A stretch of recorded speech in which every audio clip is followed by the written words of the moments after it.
I'm sorry, I just presented without having my mic enabled. Sorry for this inconvenience. Today, I'd like to present the lecture today. It's part of the drilling webinar series they're presenting with the lecture's title being Sampling While Drilling. Our lecturer today is a very distinguished lecturer. He's called Nikhil, Mr. Nikhil Hardikar. He's an industry expert and advisor. A part of his experience includes an industry expert advisor and leader with a strategic outlook covering 27 years of experience encompassing varied roles from production field engineering, sales engineering, project engineer, as well as enhancing wireline and LWD formation, testing, and sampling project management niche of the upstream oil and gas industry. I want to make attention to drop any questions you have in the chat box or use your raise hand button to use your mic. An attendance registration form will be sent at the end of the lecture. Course certificates are available after 1 week, and please keep your mind with us and listen carefully. Mr. Nikhil, the mic is yours. Thank you so much. Thank you so much.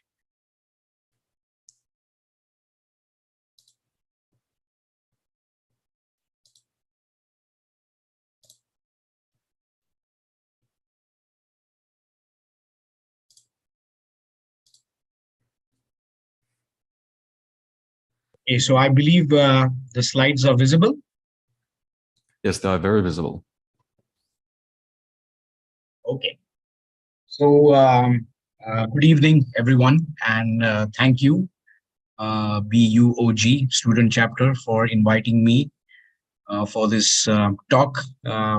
Let's make it pretty much informal.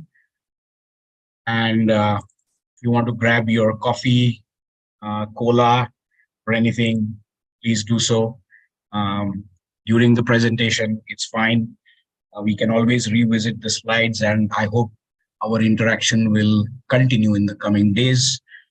Please feel free to ask me questions that you might have at various stages of your university life.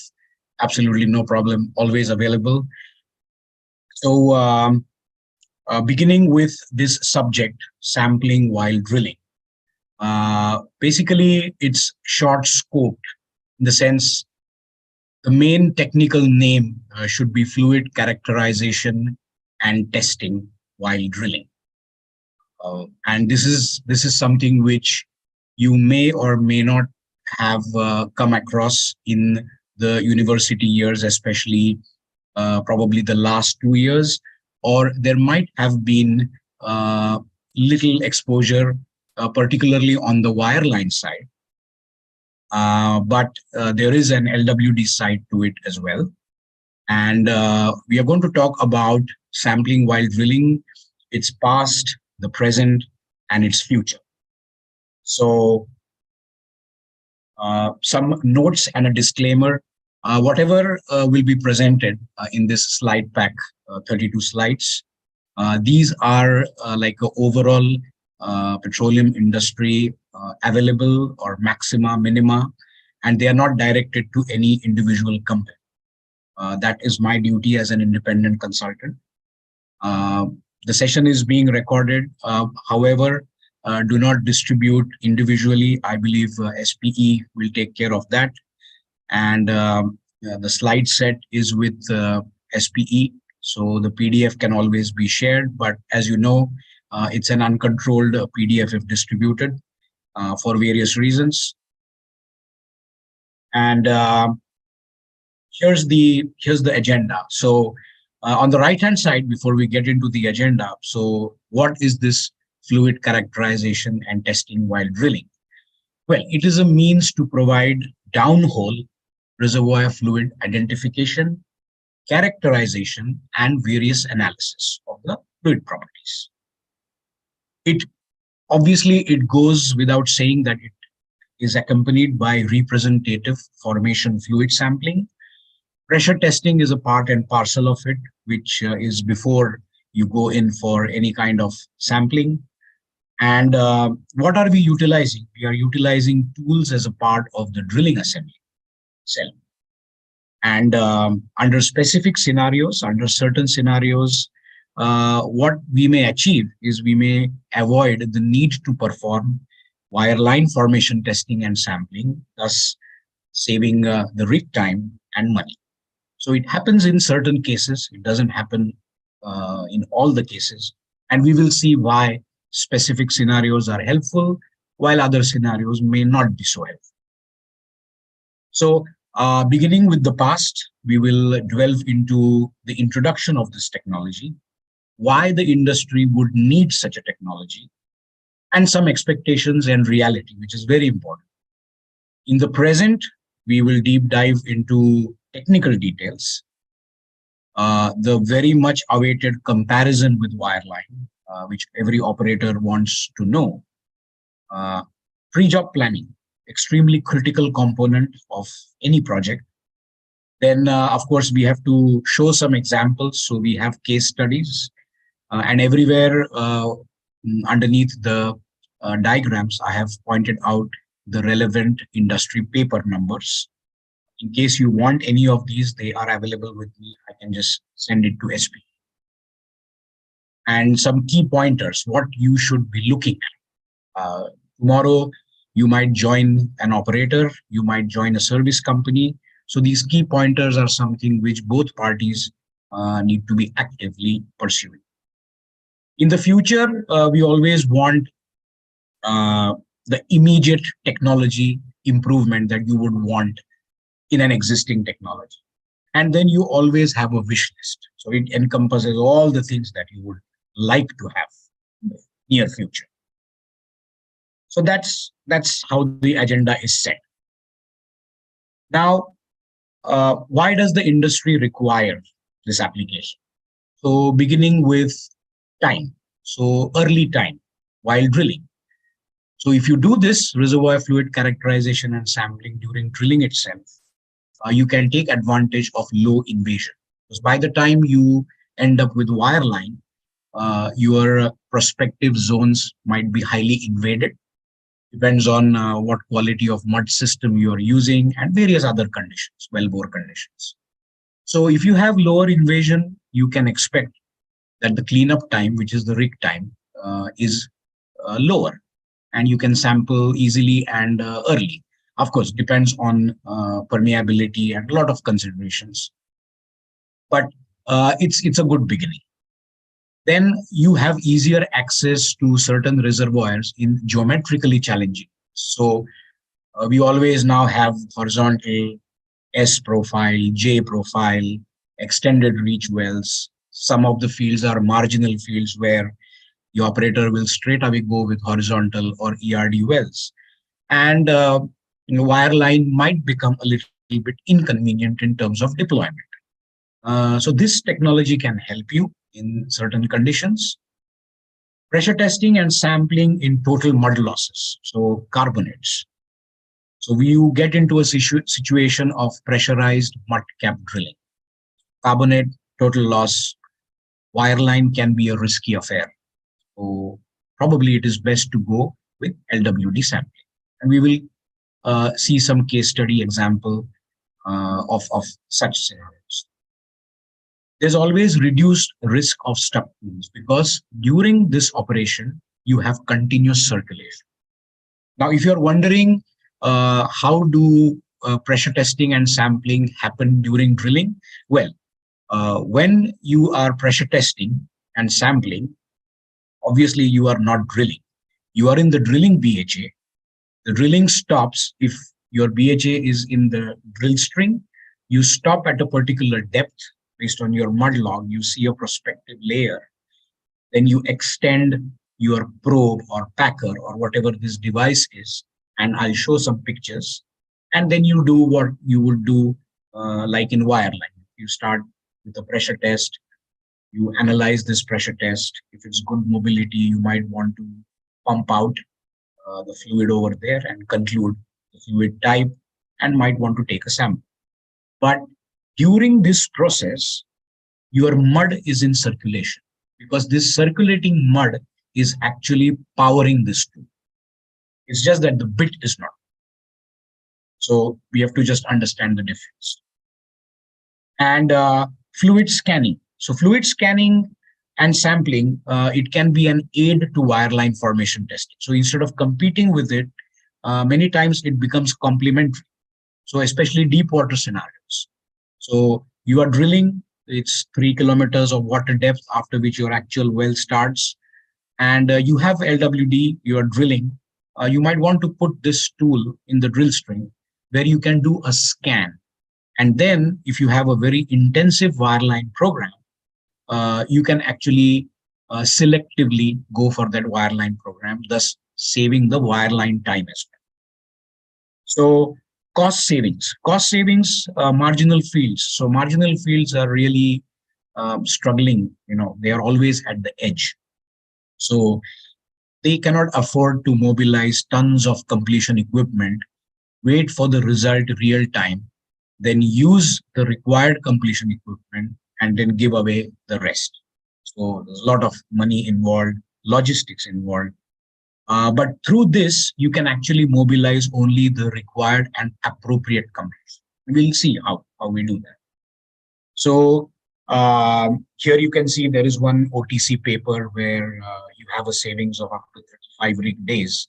And in the good old days, it was about 15 million US dollars.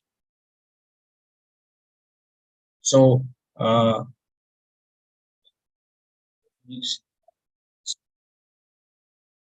now the availability of this technology. So what I have done here is alphabetically, I have listed the companies that provide this technology to our industry.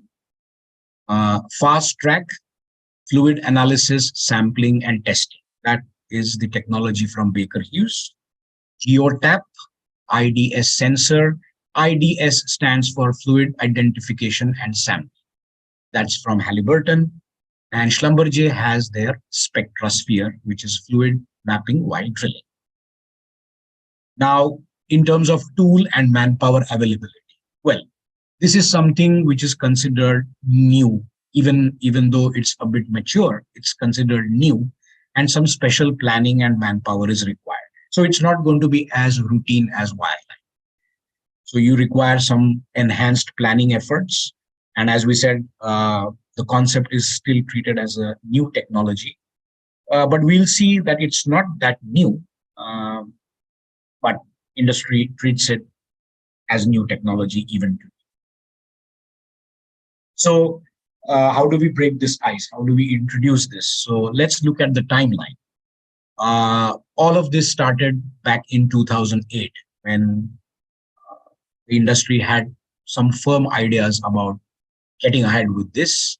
Then there's a lot of beta testing involved. First, you need to manufacture the tool, do a beta testing, do some field trials. So a lot of operators help in this beta testing and field trials. And it was actually launched back in 2008. At the time, our industry adopted it, but it was a very limited industry adoption. Only a few operators worldwide used it. Then again, of course, there is a feedback. So there was further beta testing, 2010, again, field trials, 2011, until 2014 came where it was launched commercial, really, really commercial. So you can see we have 15 plus years experience overall in this, which is not bad. And although you have this experience, but who will be the guinea pig? So maybe the larger operators can afford to use it. Smaller operators might not be able to use it, but they can get help if somebody bigger has used it and then deploy. So there's always learning and experience sharing. Then you get into concerns. So this is where the dialogue starts. You break the ice. So you have the drilling department and the well engineering department. What can be the concern from their side? So they say, okay, sampling during drilling. So should we do this during drilling actually, or the drillers would want to say that let me drill the well first. Then I will pull out, and then you can go in with a MAD pass, which is a measurement after drilling. It could be a dedicated run. And then again, they are concerned about what's the stationary time on wall. Will I get stuck? And, oh, this is new technology, must be costly. What's the lost in hole? So all of these questions will obviously come about. And then we come to the subsurface.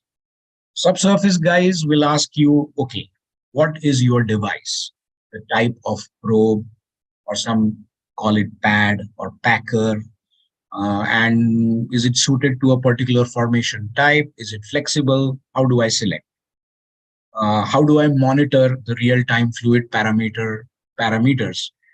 Like, is it similar to wireline and things like that? And if you are aware of the LWD, you can do pressure testing with flow on and flow off. Flow off means the rig pumps are off and you have battery power.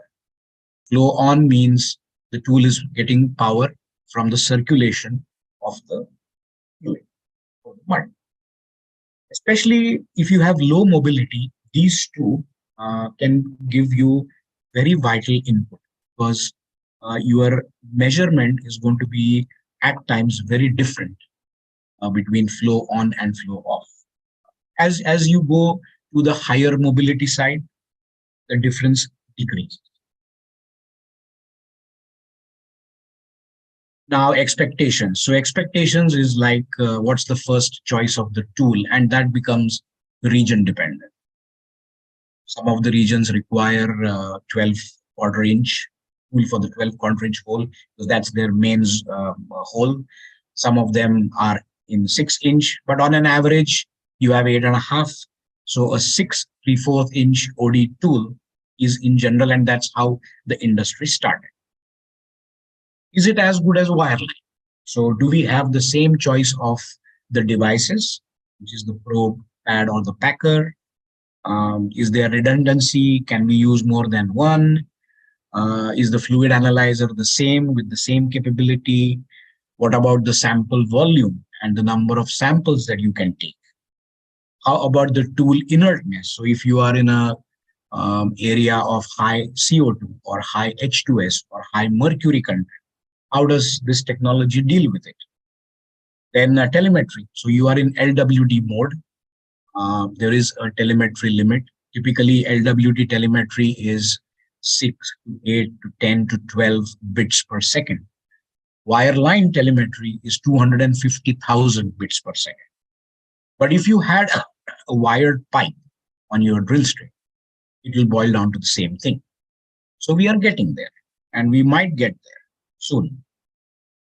Focus sampling. So focus sampling means concentric probe sampling. It is aimed at ultra low mud filtrate contamination samples, very useful for your initial PVT laboratory analysis. So the in situ samples that get collected during exploration on the very first phases, also very important for appraisal wells. Is that kind of sampling capability available with this technology? Can we do pump up and pump down? This simply means placement of your fluid analyzer. So pump up means you are sucking from your probe, you are moving the fluid up, pump pumps it up, and then it goes into the fluid analyzer. In pump down, it's exactly the reverse. The probe sucks this fluid. The pump is making it go down, and then it goes to the fluid analyzer, then to the sampling tanks.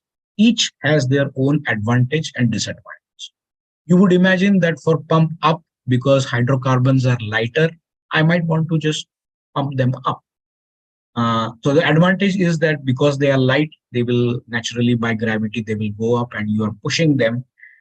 However, the disadvantage might be that the various fluid analyzer modules, when you get into lower mobilities, you might not be able to pump at a very high rate, and your mud filtrate particles will fall down by gravity. So your sensor responses might not be easily interpreted. In pump down, you take full advantage of gravity. Everything is flowing down. Sensor responses are a bit better, but then you need a bigger rat hole because everything is down. So you need to drill as much so that your probe can go to the deepest point that you would want to test. Reality. So currently you have a 6 3/4 inch tool, and it addresses from 8.5 inch hole up to almost 11 inches hole. It can be run in even higher hole sizes up to 12 quarter under certain special conditions.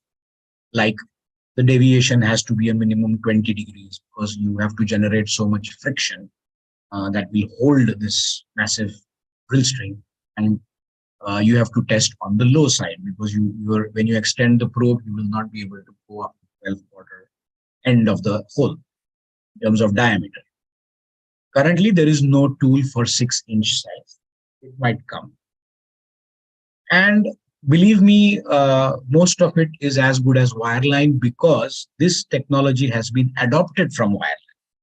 They have just found a way to fit this cylinder in a drill string, which has got all our sensors. So you have 4 categories in general for your probe, pad, or packer. They are suited to the generic or the high mobility formation, low mobility, loose formation, abrasive formation. So you have standard, which is generic high mobility, elongated or oval or large diameter, which is for your low mobility formations. Then loose formations need more surface area probes. You have a large surface area uh, probe or pad or packer. And then abrasive formation. So you have the same large surface area, but there is a metallic ring which is reinforced. And I'm going to show you some pictures of it.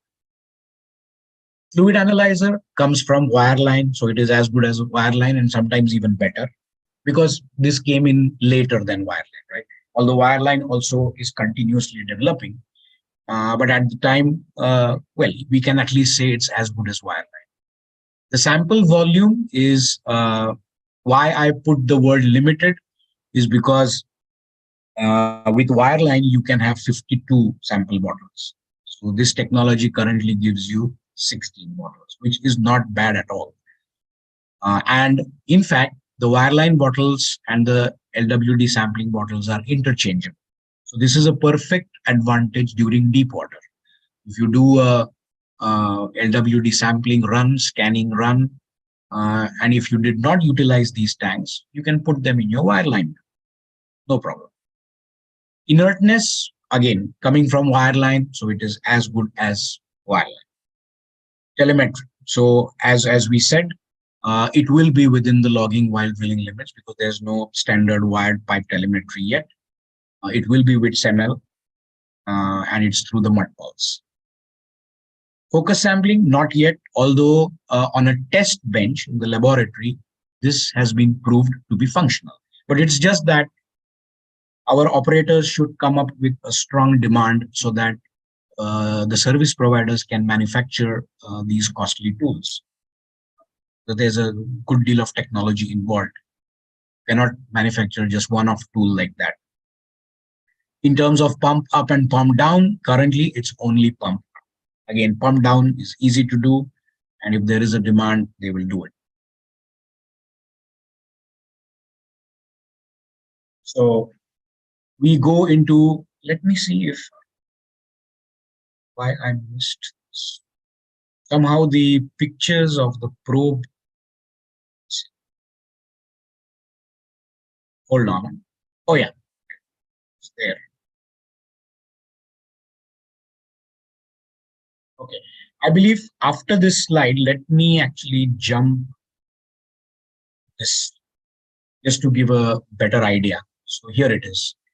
So on the right hand side, you see there's this standard circular packer, high mobility general formation. Then you have this rectangular shaped packer, which is the large surface area. There's more rubber to grip your loose sand. Then you have this circular packer, which is reinforced. So you can see the metallic ring around it. So it's a very robust ring. So when you have very abrasive formation, this helps. And on the left-hand side, you have pictures of the pads that deal with the higher flow area. So there's a difference. There are some with higher surface area, and there are some with higher flow area. So as you can see, for low mobility, you need higher flow area because you can flow this formation much easier because you have enhanced flow area. Now going back to this pressure gauge and data sampling rate. So it's quartz. It's exactly similar to wireline and at times even better. The data that you get in memory is at the same data sampling rate as wireline. So at least for the pressure, it's every 0.125 seconds, right? Uh, Pump. So at the heart of it is like one pump for all. In wireline, you can have multiple pumps, but over here it's one pump for all. It's an electromechanical pump. It's very precise, uh, and that's the reason it gives you a very accurate drawdown and flow rate control, which leads to accurate mobility computation. Unlike the traditional tools, it does not utilize hydraulics. So with hydraulics, you can introduce an error in the rate measurement because it's not as precise. With this electromechanical pump, uh, it's much, much better. Then the tool is self-powered, and it has an enhanced memory size limit when you compare it with LWD tools. So it can actually store probe-based mini DST data, like up to 4 GB memory. And at least the pressure testing can be carried out in the pumps of, right, for the low mobilities. For the sampling, because it needs more power because you have to have so many active sensors monitoring your fluid identification parameters in real time, and then you got to take samples. So that much of battery power will be like too much, and you will need a lot of battery power. So that will become very cumbersome. So the cleanup and sampling is going to happen with the pumps on. So the fluid analyzer. Now, if you have this fluid analyzer before the pump, the advantage that you will gain is when you start cleaning up, it will give you an early saturation point detection. So in case of oil, your drawdown is high, you might be able to detect the bubble point in real time. And the sensor response is also less turbulent because you're sucking this fluid, you're not throwing this fluid. After pump, you're throwing this fluid against hydrostatic pressure. But the advantage is that you can enable slug flow. So if you have gas and water, or if you have oil and water, you can see nice slugs because the slugging, the separation happens of the two phases happens within the pump. So if you want to see what's happening, your fluid analyzer has to be after the pump. Then you will be able to see what's happening. All the petrophysical sensors, your resistivity, density neutron, obviously gamma ray, NMR, even NMR, the full suite of logs can be had beforehand. So they can be below the tool. You log it, and then you decide your pressure testing, fluid scanning, sampling depths. This has to come with an automated closed loop control, and there's always an ability to intervene manually. Like I'm cleaning up, I feel the drawdown is very high. I should be able to manually intervene, change a few parameters so I can reduce the drawdown. Such things are possible. Then it becomes similar to wireline. So these are the typical bottom hole assembly configurations. So if this is a part of drilling string, and you are doing this after drilling to TD, the offset can be 30 meters with your basic tools, like you have the near bit gamma, your ECD control, basic gamma, resistivity, directional, telemetry, high speed telemetry, and your density, acoustic, porosity. If you want to add NMR, you can do so, but I'm just talking about the basic stuff. So you can be like 30 meters offset. And if you do this in a dedicated run after drilling, all you need is just resistivity gamma, telemetry, and your tool. So you can reduce this offset by 17 meters types, up to 17 meters. However, if you do this in that dedicated run, then you're almost getting into the time regime where you can also lower your wireline. So kind of losing the basic objective. But if it's a geometrically challenging well, you might not have much alternative. You may have to go with this. And we'll see Sometimes when we have gone with it, sometimes we have avoided. So these are the typical tool sketches. They are not like enhanced diagrams, but they are just tool sketches. So both are from industry papers, SP and SPWLA. On the left-hand side, you will see that you have the fluid analyzers on both sides of the pump. So even that facility is available. And on the right-hand side, you will see that this fluid analyzer is on the suction side. So various types of configurations are possible. But I think having fluid analyzer on either sides of the pump, especially when you are in exploratory state, I think it's very good to have. So this we have already covered. Somehow the slide went further. Now we come to something very important, which is the downhole fluid analysis. And we have divided this into two segments. So part A, we will discuss about measurements and calculations. So what do we measure?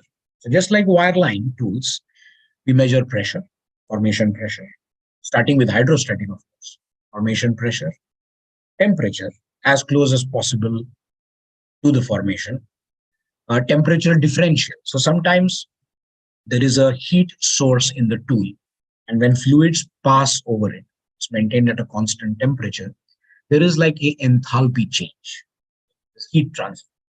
And the higher the rate of heat transfer, you can say that the less dense fluid is. So if it's gas, then you will obviously see a very high delta the temperature. It's just one more aid to identify the fluid. Then you have basically the optical spectrometer, which measures in the visible, near infrared, and the ultraviolet range. So the visible near infrared is coming from the white light, like your normal room bulb white light, and the fluorescence is coming from your ultraviolet light source. So that is very useful for fluid identification. Compositional, so we call it downhole chromatograph. So your fractions, C1, C2, C3, and so on, right up to C6 plus and ending with even CO2. Density, fluid viscosity, sound speed. Sound speed is like, it's an indirect measurement of fluid slowness. So if you have gas, sound, if you bombard an acoustic wave within the tool, it will travel very fast because it's a rarer medium. That means the slowness is very high. You already know that.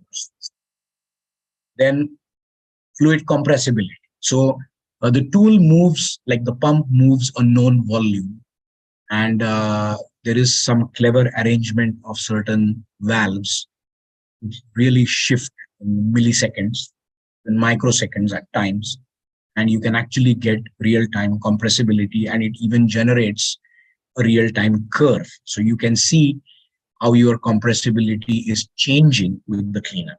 Same is the case with what we call cleanup mobility. So when you do a pressure test, you get one reading of mobility, because that's a calculation.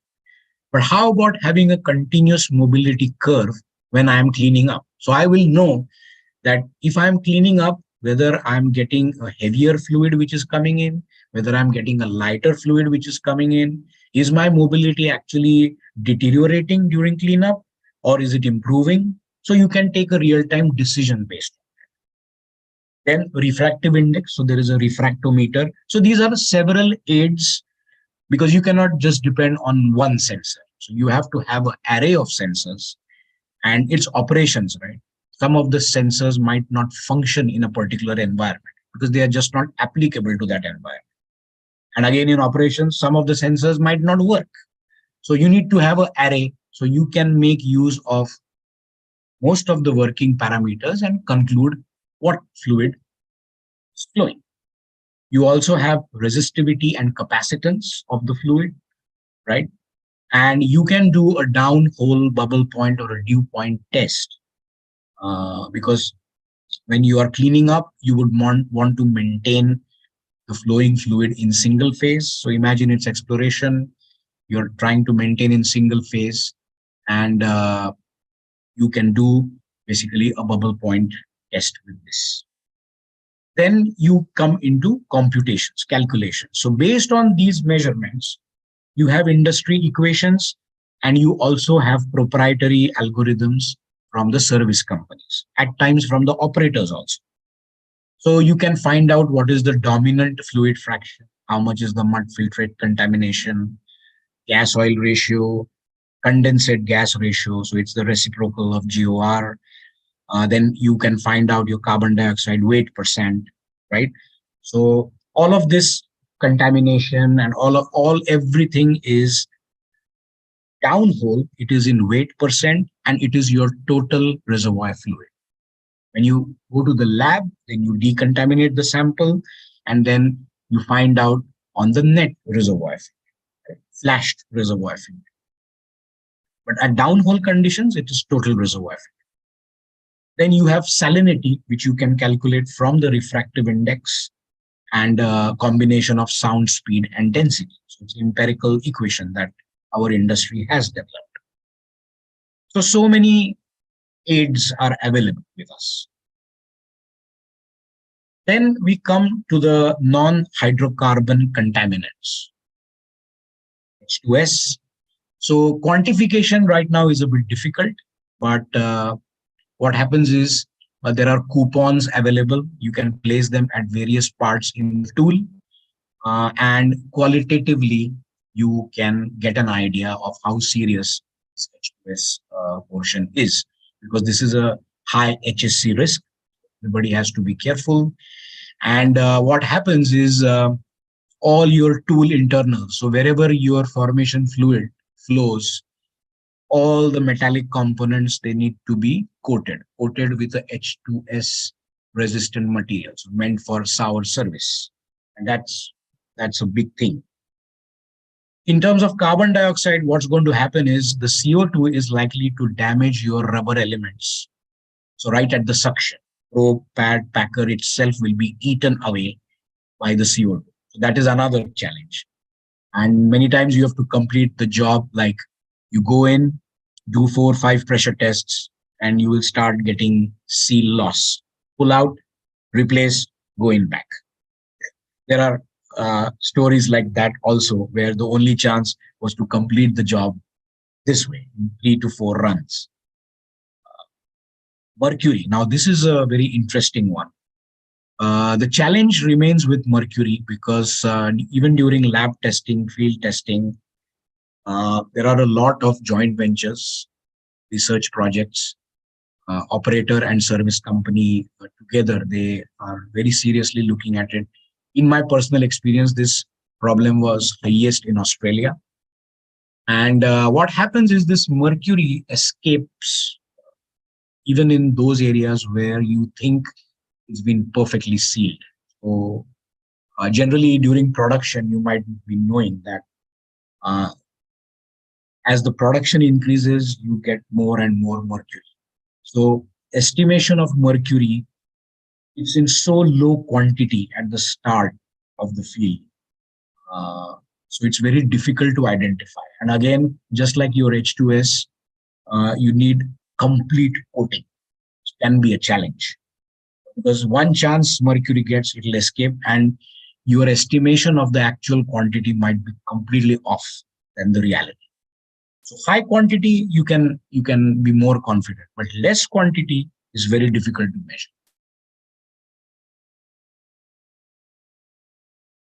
General recommendation. So do it while drilling, and it's proven to be better suited in many scenarios than wireline. Not all, many scenarios. As we said, drilling to target depth by the drillers is many times the first objective. So your testing and sampling on LWD is going to be in your wiper trip, which is the measurement after drilling. But it will impact your cleanup time. You can drill with an under reamer, and then you actually require sampling while drilling. There's no other way, probably. Overbalance. Overbalance, as you know, the difference between the hydrostatic pressure and the formation pressure. The lower, the better. So invest in an efficient mud system. That is the best thing you will do when you penetrate your reservoir layers at the very start. Because the damage, formation damage, begins when you drill the well. Because it's the mud that is invading, the mud filtrate that is invading. So how efficient is your filter cake? So lower API fluid loss, that's the way it's being measured at surface. The lower the better, and it leads to reduced supercharging. Supercharging is basically a leaky mud cake. So you are trying to measure formation pressure, but you are getting a continuous feed from the hydrostatic because the mud cake is leaky. So it has a very high API fluid loss. And that's why you always measure pressure, which is higher than the formation pressure. And this is higher enhanced basically when you have low mobility formations. So typically oil-based muds, you will see it's between 0.5 to 2 milliliters or cc per 30 minutes. For water-based muds, it's between 2 and 3 and even higher. Of course, the drilling crew needs to maintain the objective. So every time it is not possible to have a very low number, but if it's possible, then you are doing a great favor to that well and the formation. And our data gathering will be definitely more enhanced. Real-time density image, if available, is very useful, and that is useful to orient your device, the probe pad or the packer. Now in wireline, generally it will by default face the low side of the hole, the high side of the hole. But over here, you can orient in the quadrant that you want because it's a drill string.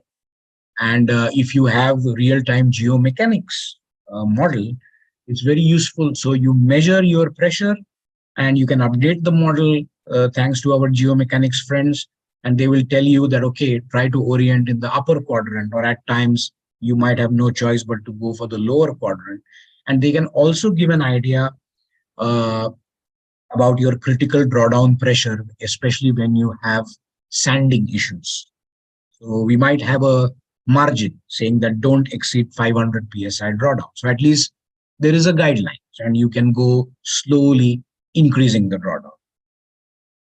You can avoid unnecessary back reaming and wiper trips. Many times you feel that you're cleaning the hole, but unnecessary back reaming and wiper trips actually damage well.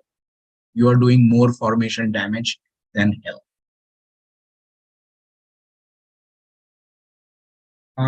Hold on, there's one in the chat.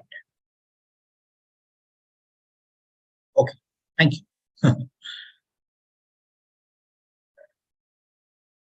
Pre-job planning, super important. So, half the war is won when your pre-job is good. Modeling can be empirical, which turns out to be very good. It can be numerical when you are comparing various types of devices, or it could be both. So numerical is like a proper three-phase black oil simulation, but problem is if this was wireline, you will just have invasion once, and after the invasion, you are taking out fluid. This is a dynamic model. So you are invading and you're sucking fluid out.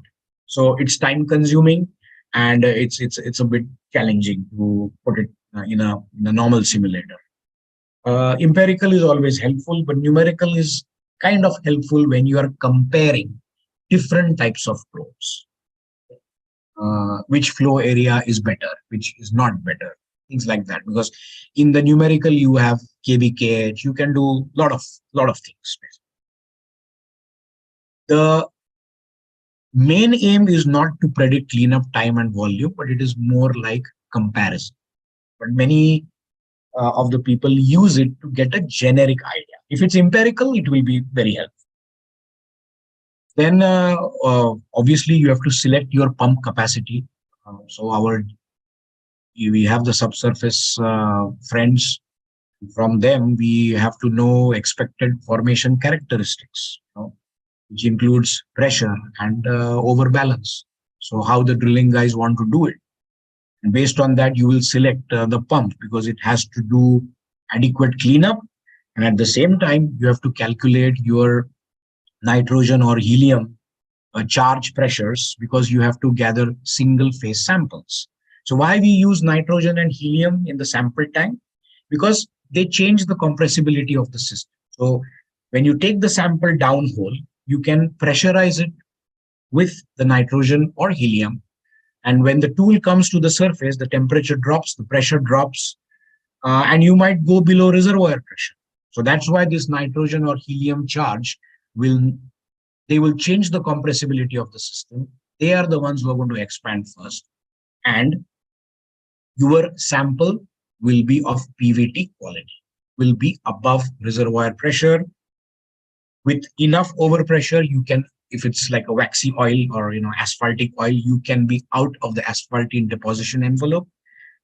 So you need to be careful about how much to charge, because higher the charge of this surface media, the lower your sampling volume. It's inversely proportional. So you need to optimize, because if you get only 200 cc, then the lab will say that it's not enough for me to do an enhanced analysis. So give me at least 400 cc or 500 cc minimum. So depending on the objective, whether you just want to do routine contamination analysis or you want to do some proper PVT or special job at it, you have to plan your sample volume per tank. And as we said, inputs from geomechanics for the CDP, critical drawdown pressure. Also, particle size distribution. So you might have a mud system with a lot of LCM, or it might happen during the job. So there are a lot of filters. So at least 2 filters to protect the probe and the pump. So are these of adequate size? They should be coarse enough so that the material can flow through it. If it's very fine, then it'll get plugged right at the start. Although it's easy to remove that, but each time you do a cycle, it'll keep plugging. So one needs to have an idea of simple things like screens in the tool string. And your bottom hole assembly, basically the application engineers would decide how many stabilizers you need, to have a perfect alignment of that entire drill string with the sampling while drilling assembly.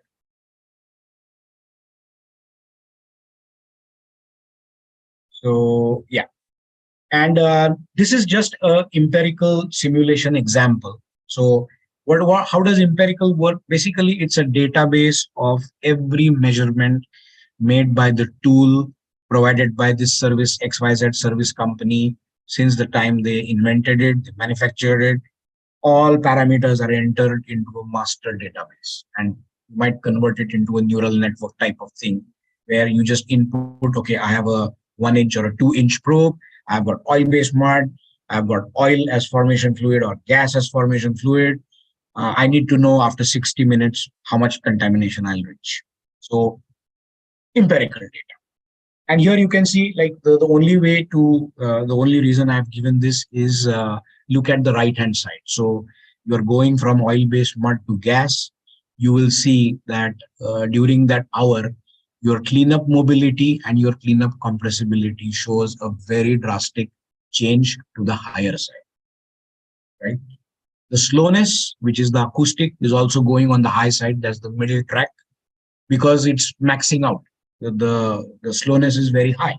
Yep. It's traveling at a very low speed sound.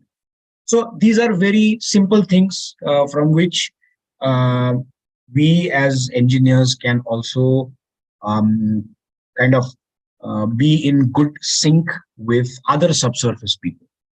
Okay. Very easy for a geologist or a petrophysicist to understand this from the petroleum engineering side. Okay. Then this is a kind of a map of who will do what at what time. Of course, nowadays it's not much applicable, but there are times when you don't have any internet connectivity on the rig, or your connectivity might fail. And the field engineer is basically waiting for some decision from the town as to what I should do next. But if you have like a skeleton map like this, it's a logic gate. So you can develop it the way the objectives are. But at least the guy who is running this tool knows that, okay, if this is yes, I do this. If this is no, I do that. So he at least can function independently should an unfortunate event of lack of communication occur. Yeah. Then there are some useful plots. So while you are planning the job, you're discussing within your team, there are certain things, you might just have as ready reckoners. So on the left hand side, you have contamination versus drilling, drilling time after drilling. So here you see, as the elapsed time increases, so I collect my sample between 1 to 10 hours and I collect it after 10 hours. You see the contamination level, it's going to be very, very high. So in order to reduce that, you have to go in higher cleanup time. Then again, it's kind of the same thing which reflects on the right hand side. This is like your salinity. So here you can see samples taken, 1.5 to 3 hours after drilling, and it's coming to 5 hours, and then you have 2 days after. So various scenarios exist. If you plot your own data and keep it as a reference, it helps in pre-job plan.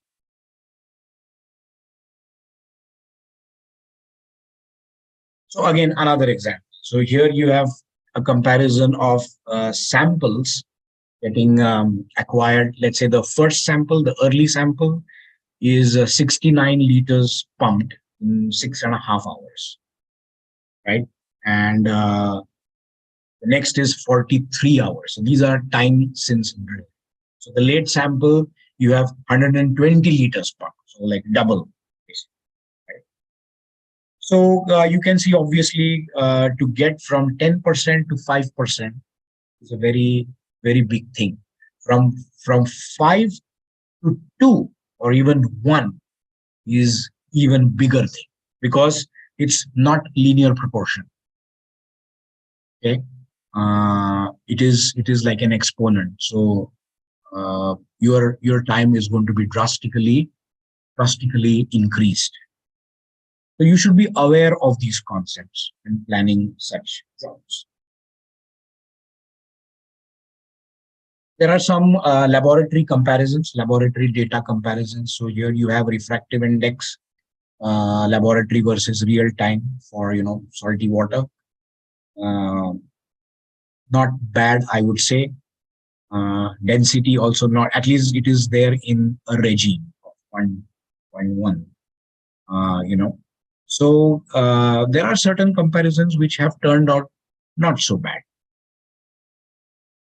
It just adds confidence to for someone to use this technology. So some research has been done. Now the another important thing is how do you visualize this during real time? There are so many visualizations available thanks to various interfaces, acquisition system, delivery system. You can actually design your own, provided you know the data that's been streamed to you, what each curve means. You can actually make the way you like, the way your eyes are comfortable seeing this. So here you can see like, the brown is a mud flag, the blue is a water flag, and you have green as the oil fraction. So this is one of the simplest one because it's like, immiscible fluids. So here you can see the pump rate as well, the flow rate with that yellow dotted stuff. So gradually the rate is increasing. Gradually the oil fraction is increasing, and you have achieved up to 95% of the oil fluid fraction, and then you can stop and take the sample. So a lot of types of visualizations are possible. And all of this is in real time.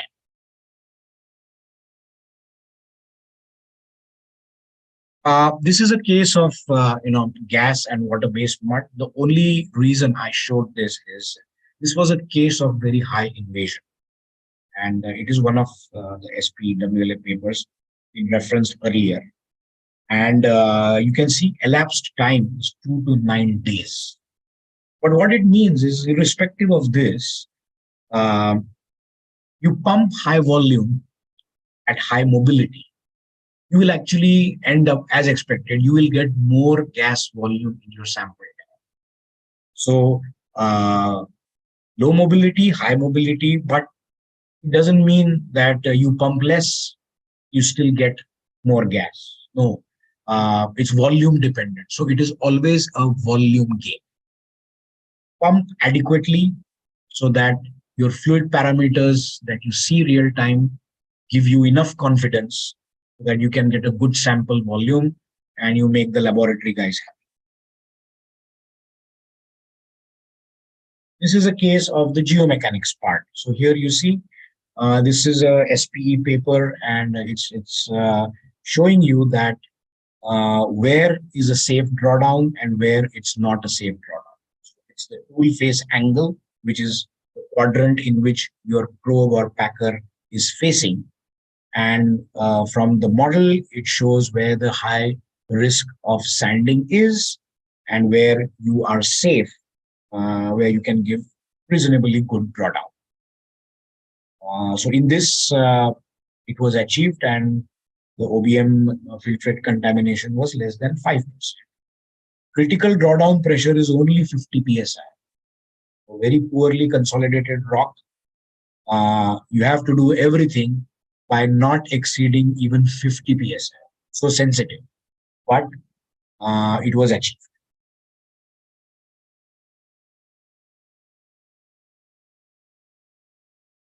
So here, this is a very important slide. Here you have oil-based mud and oil. The important thing to note over here, apart from things like it's pumping very low because the mobility is low, so horizontal well, you only have trace oil in the sample tanks despite cleaning for almost 10 hours. The tool did not get stuck because you are continuous circulation on the drill string. But here you see on the left-hand side, you have apparent and effective pump rate. So what you see as the lighter columns, inner columns, is your apparent pump rate. Right? So here you can see it is going up to more than 5 cc's per second. And then most of the times it is between 3 and 4 cc's per second. If you look at the left-hand side scale, but then it goes a little bit above 5 also. But look at the effective rate. It's always less than 1 cc. This comes into play because you are actually accounting for compressibility. Once you account for compressibility, then you are actually getting your effective rate. Otherwise, it is just the hardware rate. Your pump piston is moving, and that's your apparent rate. So this is very important and a very good advancement in LW design.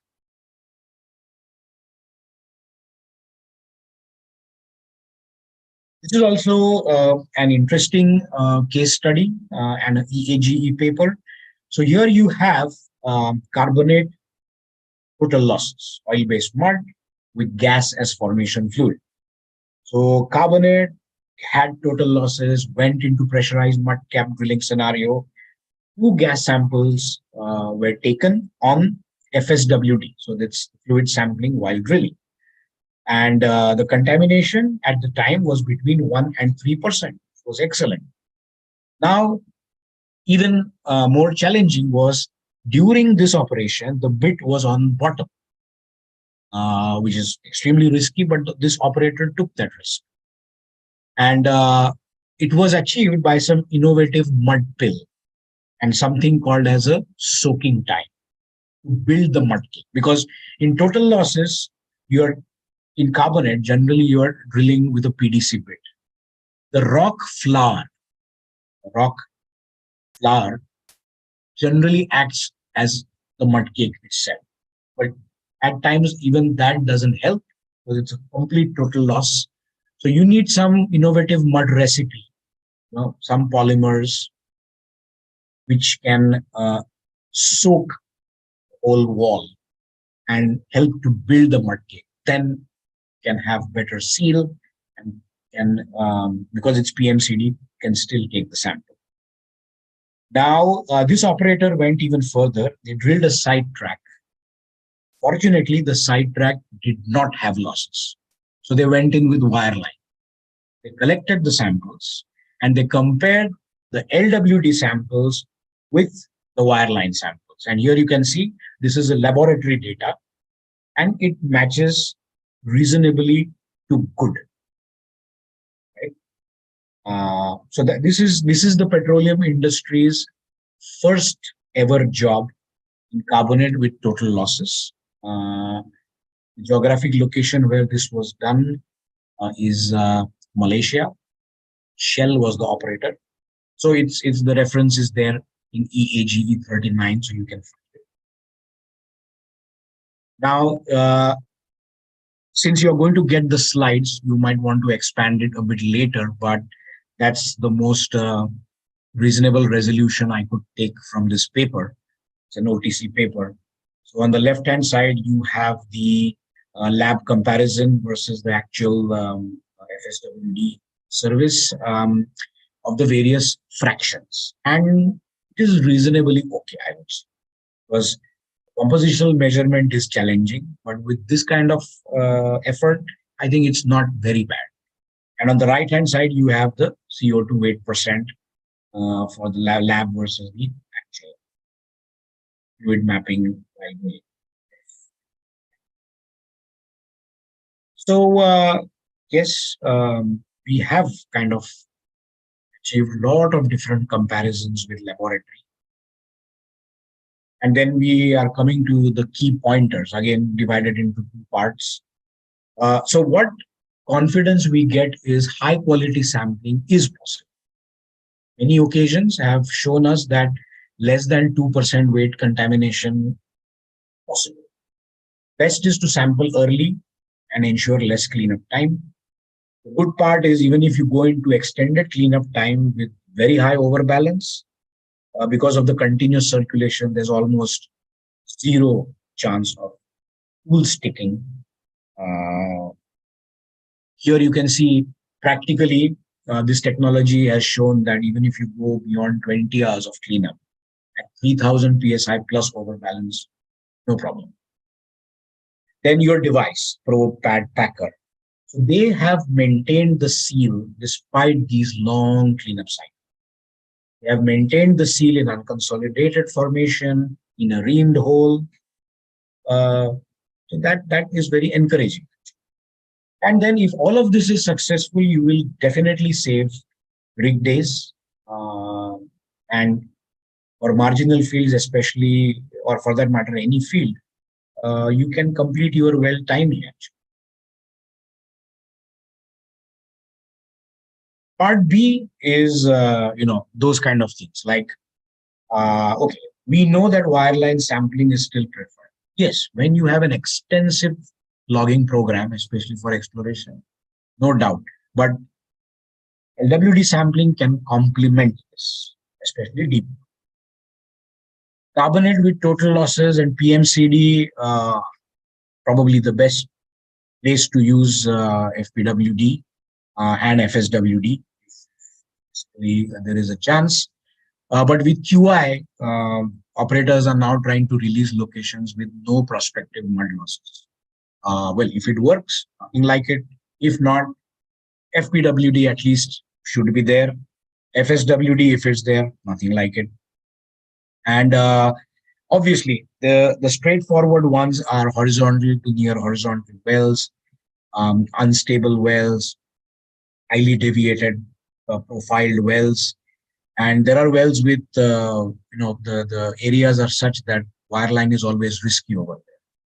Even if you want to go with pipe conveyed logging or tough logging conditions, and even then it's a risky wireline. So sampling while drilling can be of great help during that time. So coming to the end of our show, future requirements, expectations, wish list. So if you consider this pyramid, probably we start at the top. Okay, I need tools for these two hole sizes. Every region dependent operator will want it. Then there are areas where I need tools for high temperature. Typically, LWD tools are at 160 degrees C, unlike the wireline ones, which go much, much higher. But yeah, if we need, we need. Then flexibility, redundancy. So at least I want two types of devices in one tool. Whereas in wireline, it's a standard thing to have two types of devices. Now almost the standard has become three. So if wireline and LWD develop in sync, I think it will help our industry a lot. So you have flexibility, redundancy. You can do vertical interference test between two probes. Nothing like it. And as we said, tandem development with wireline would be amazing. Focus sampling capability, yes. When you want pristine samples, there are certain cases with compositional gradients and all kinds of things where you need to have less than 1%, 2% contamination. Because, there was a time when our industry, with the limited technology available on wireline, we said 10% contamination is fine. But no, then we came down to 5. But going from 5 to 2 to 1 was a real challenge, and focus sampling enabled that. Concentric probe sample. Yes, pump down technology, why not?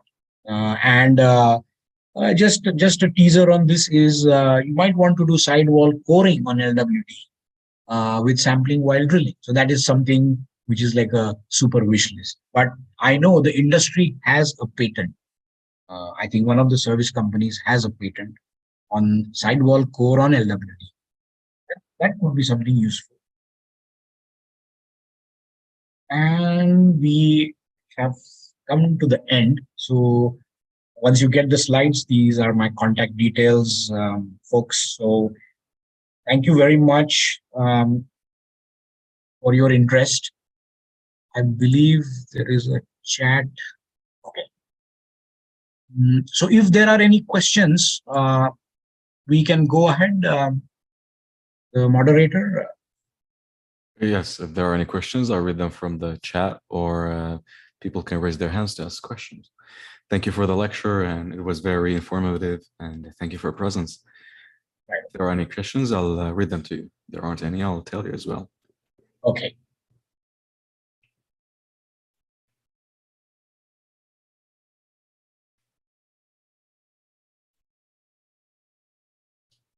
Well, I suppose there aren't any questions. Again, thank you very much for being present here. I've thoroughly enjoyed the lecture on behalf of myself, and I'm sure the others have seen it as very informative. Righto.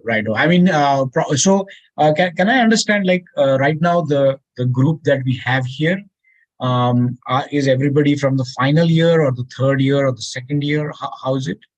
Well, the link for this meeting is actually public. So we have, we're based in Basra, Iraq, but we have people from Egypt, from Lebanon, from all over the MENA region.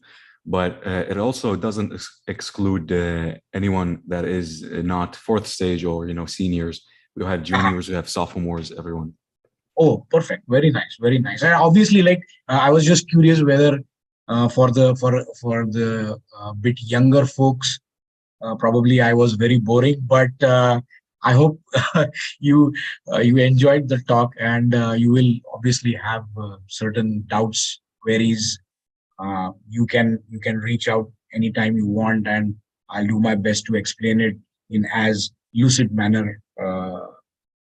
I can make it a bit easier, or sometimes it's just something new, and it just has to be explained appropriately. You will master it. Yes, we have one question. If you have good books or references for drilling, can you mention them, please? Oh, well, there are actually so many. But what part of drilling do you really want to have? Because there are so many books which are generic. But what aspect of drilling is it? The mud? Is it? What is it? If you can tell me that, then perhaps I can delve into a bit better. I will just have to wait for his drilling tools. He says drilling tools. All right, sure. I will send it across, Hussein, to you, and then you can pass it on.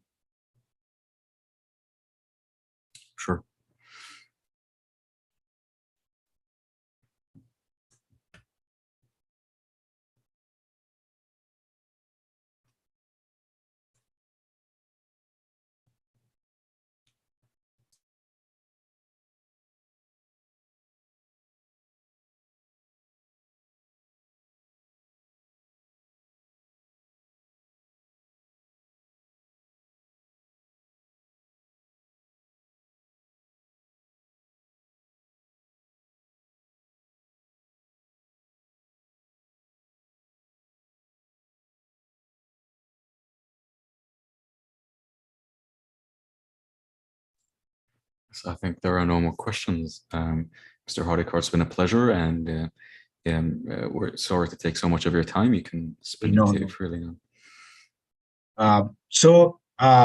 Obviously we don't have much time, but I have provided to SPE a little quiz.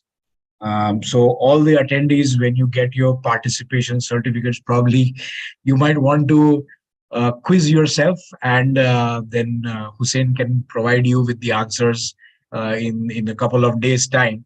So the slides will be with you. Treat it like an open book exam. Mhm. There are probably 15 questions or something, just for fun, see how much you could retain or refer from it. It's always fun to have like these small fun quizzes, basically. Indeed, very true. Yeah. Okay, guys. Thank you so much. Thank you. All right, then. Bye-bye. Bye.